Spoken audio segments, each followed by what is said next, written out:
নিয়ে চলে এলাম আমাদের বালি ভ্রমণের পরের পর্ব। আগের পর্বগুলি দেখে না থাকলে ওপরের কার্ড থেকে দেখে নেবেন। আর পরের দিন সকালে বাবা মেয়েতে মিলে তাড়াতাড়ি নেমে পড়লাম সুইমিং পুলে। সেখানে কিছুক্ষণ টাইম পাস করে চলে গেলাম ব্রেকফাস্ট করতে। ব্রেকফাস্টের পর এই হোটেল ছেড়ে আমাদের গন্তব্য আজ কুটার দিকে।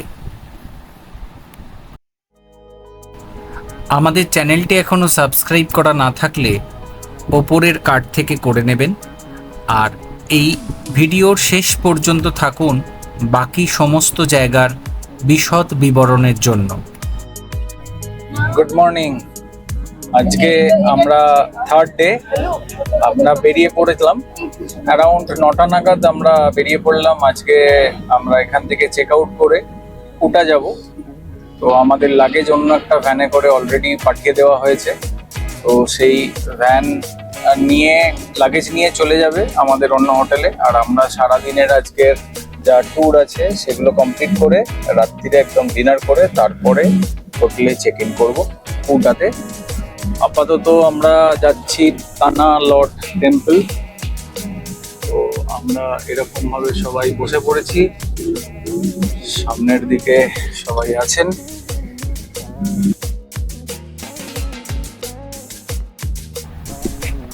এদের প্রত্যেকটি গ্রামের প্রবেশের দিকে রয়েছে একটা করে তোরণ, যাকে বলা হয় গেটওয়ে অফ হেভেন। এই সুন্দর রাস্তা দিয়ে আমরা এগিয়ে চললাম তানা লটের উদ্দেশ্যে। উবুদ থেকে এর দূরত্ব প্রায় 1.5 ঘন্টার মতো, যদিও দূরত্ব খুব একটা বেশি নয়, 35-40 কিলোমিটার, বাট সময় লাগবে এরকমই। এখানকার একটা উল্লেখযোগ্য পরিষেবা হলো এই স্কুটি। আপনি রাস্তায় প্রায় শয়ে স্কুটি দেখতে পাবেন।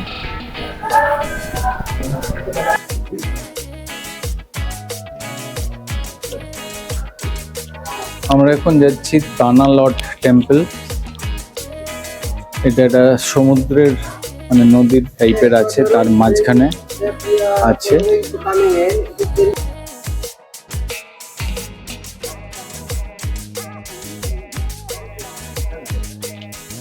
তানা লট টেম্পল সমুদ্রের প্রায় মাঝে। আমরা উপর থেকে যাব ওখানে।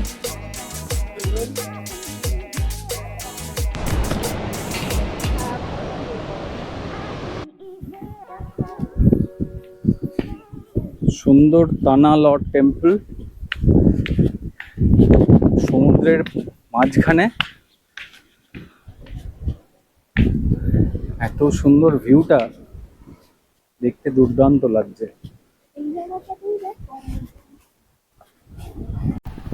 বালিনিস ভাষায় তানালট কথার অর্থ হলো সমুদ্রে ভূমি। এটি বালি দ্বীপের সংস্কৃতি ও আইকনিক পর্যটন আকর্ষণের মধ্যে অন্যতম। এর নির্মাণ হয়েছিল 16শো শতাব্দীতে। আর এটার মূল বৈশিষ্ট্য হলো এটি একটি বিশাল সামুদ্রিক পাথরের ওপর অবস্থিত। জোয়ারের সময় মূল ভূখণ্ড থেকে বিচ্ছিন্ন হয়ে একে পুরোপুরি সমুদ্রের মাঝে ভাসমান বলে মনে হয়। জল দিয়ে এদিক দিয়ে যাচ্ছি।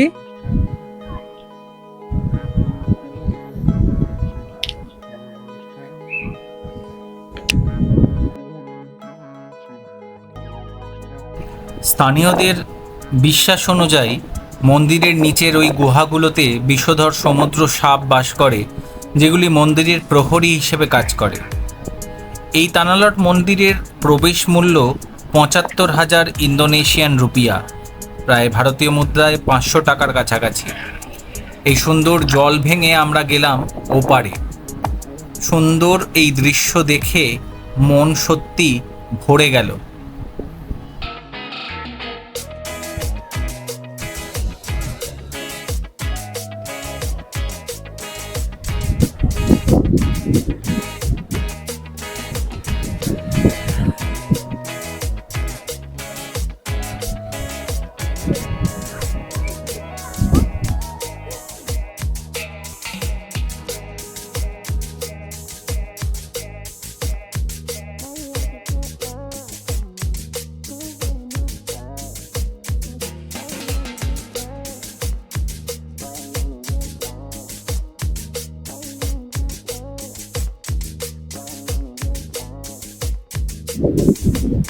তো এই টেম্পলের এত সুন্দর ভিউ, আর এইখানে ছবি তোলা হচ্ছে সুন্দর। আমরা এই জলটা পেরিয়ে এলাম।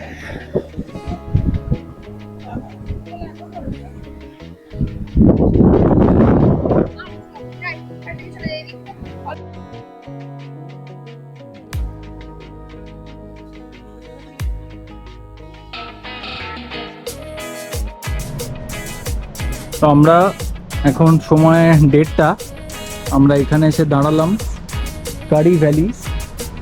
তো এখানে আমরা বেসিক্যালি দুপুরের লাঞ্চ করব। সুন্দর বসার জায়গা রয়েছে, আমি জানি না আমাদের কোন জায়গায় খাওয়ার অ্যারেঞ্জমেন্ট হচ্ছে। খুব সুন্দর এরিয়াটা, আপনারা দেখুন।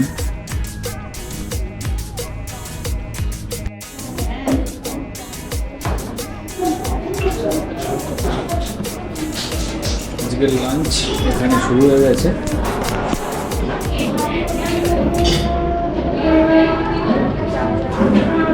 ডাল রয়েছে, চানা রয়েছে, আলুর দম, ঢেঁড়সের তরকারি, ফ্রাইড রাইস, চিকেন। জলের জায়গাগুলো বেশ সুন্দর। আমাদের সবাই খেতে বসেছে, আর এই টেবিলে আমরা বসে এরকম প্রাকৃতিক দৃশ্য দেখতে দেখতে খাচ্ছি। খাবার কেমন? ভালো ভালো।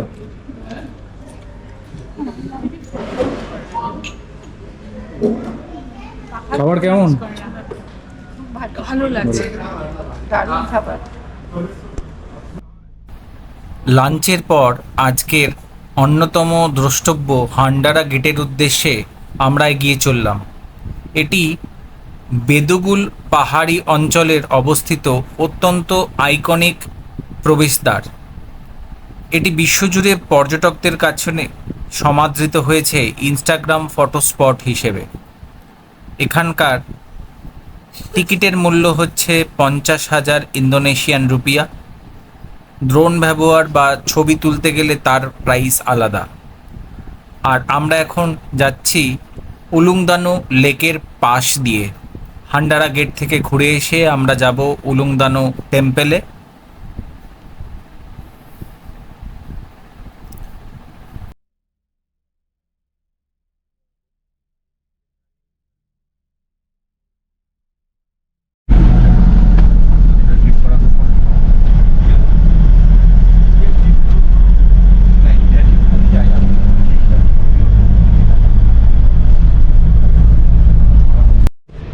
আমরা এসে গেছি হান্ডারা গেট।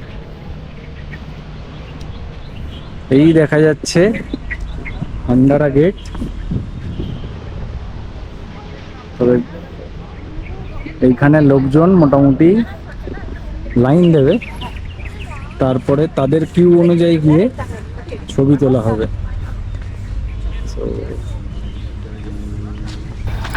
আমরা যখন পৌঁছলাম ঘড়িতে তখন প্রায় 3টে।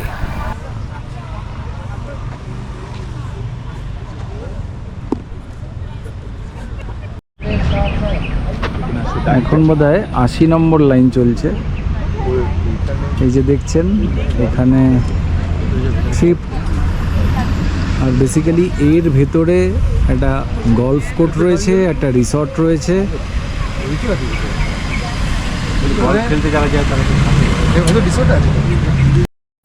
এখানে ছবি তোলার প্রথম এবং শেষ উপায় হলো ধৈর্য।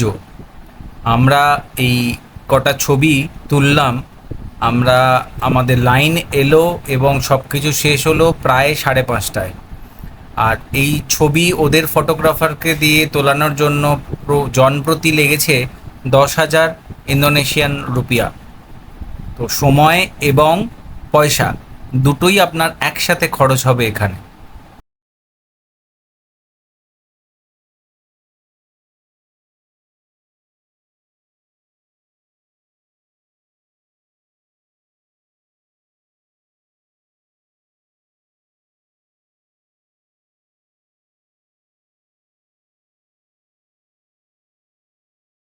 সাড়ে 5টায় আমরা বেরোলাম হান্ডারা গেট থেকে।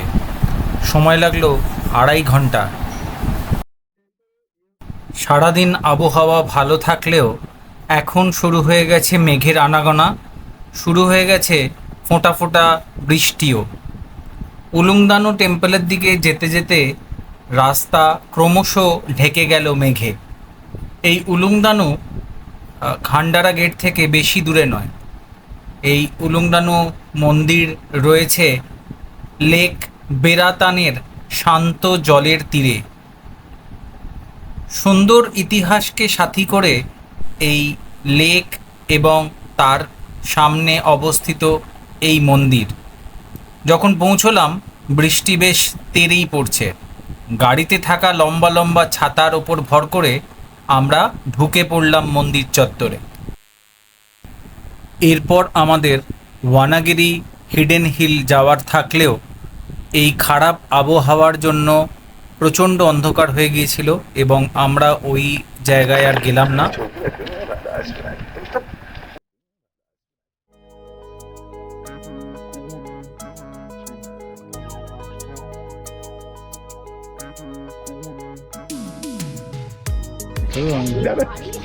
Nanti kita lihat. Aku tu cipor tu siapa tu.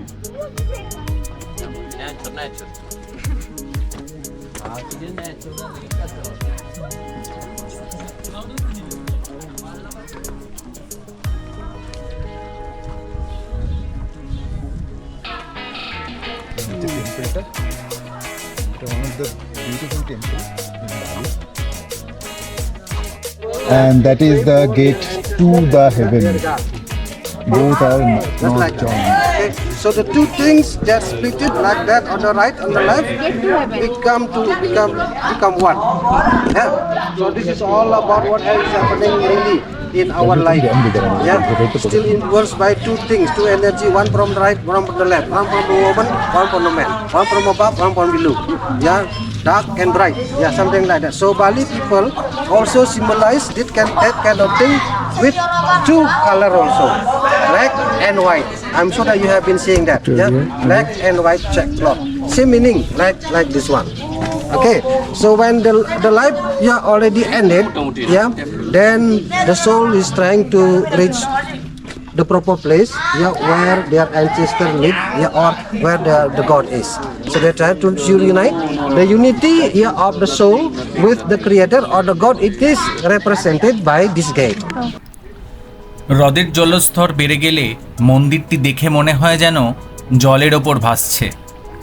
মন্দিরটি নদী দেবী দানুর উদ্দেশ্যে উৎসর্গ করা হয়েছে। বালির কৃষি ও সেচ ব্যবস্থার জন্য এই হ্রদের জল অত্যন্ত গুরুত্বপূর্ণ। মন্দির চত্বরে যে দেখছেন একাধিক প্যাগোডা শৈলীর মিনার রয়েছে। এর মধ্যে এই 11 তলা বিশিষ্ট মিনারটি সবথেকে বেশি উল্লেখযোগ্য। সমুদ্রপৃষ্ঠ থেকে প্রায় 1200 মিটার উঁচুতে অবস্থিত হওয়ায় এখানকার আবহাওয়া বেশ ঠান্ডা ও মনোরম। মহারাজা রয়্যাল রেস্টুরেন্ট আমরা এলাম ডিনার করতে। আজকের ট্যুরের মোটামুটি এইখানে ডিনার করে আমরা হোটেলে যাব চেক ইন করতে।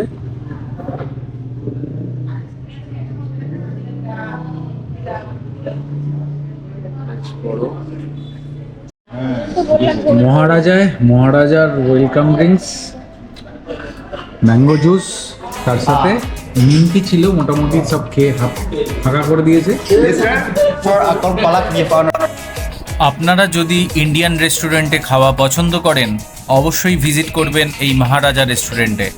কমেন্টে এবং ডেসক্রিপশানে আমি এর অ্যাড্রেস দিয়ে দেবো।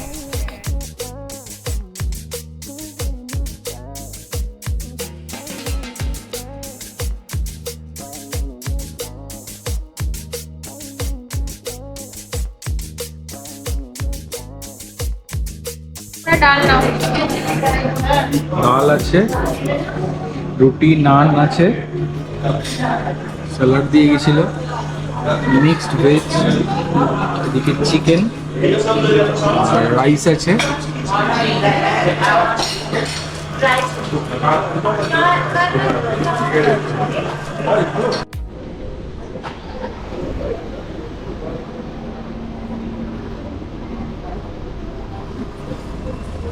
আমরা এসে দাঁড়িয়েছি রিতাশা রিসর্ট। এখানেই কোটাতে আমরা 4 দিন থাকবো। তো আপাতত আমরা এখানে পৌঁছে রুম অ্যালোকেশনস হচ্ছে, আমরা এরপর এখান থেকে নিয়ে তারপরে উপরে রুমে যাব। দেখা যাক কীরকম রুম থাকে। চলুন আপনাদের রুম ট্যুরটা করিয়ে নিই। আর এই রুমে পৌঁছানো একদম রিসেপশন থেকে কিভাবে করলাম সেটা অন্য কোনো ভিডিওয়ে দেখাবো। সুন্দর রুমে 3টে সিঙ্গেল খাট, চা কফি সেট, 3টে করে রিউজেবল ওয়াটার বটল এবং সুন্দর বেশ বড় পরিষ্কার রুম। সাথে ছিল একটা ছোট্ট ব্যালকনি এবং এই পাশে জামা কাপড় রাখার জায়গা, বড় মিরর এবং সমস্ত কিছুই ছিল বেশ গোছানো।